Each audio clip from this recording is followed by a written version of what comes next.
اعوذ باللہ من الشیطان الرجیم بسم اللہ الرحمن الرحیم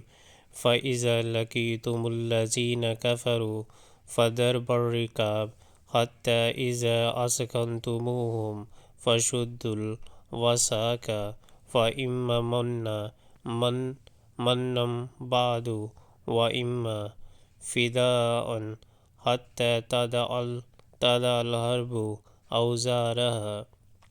ذَلِكَ وَلَوْ يَشَاءُ اللَّهُ لَانتَصَرَ مِنْهُمْ وَلَٰكِن لِّيَبْلُوَ بَعْضَكُم بِبَعْضٍ وَالَّذِينَ قُتِلُوا فِي سَبِيلِ اللَّهِ فَلَن يُضِلَّ أَعْمَالَهُمْ۔ پس جب ان کافروں سے تمہاری مڈبیل ہو تو پہلا کام گردنیں مارنا ہے، یہاں تک کہ جب تم ان کو اچھی طرح کچل دو تب قیدیوں کو مضبوط باندھو، اس کے بعد تم اختیار احسان کرو یا فدیے کا معاملہ کر لو تان کا لڑائی اپنے ہتھیار ڈال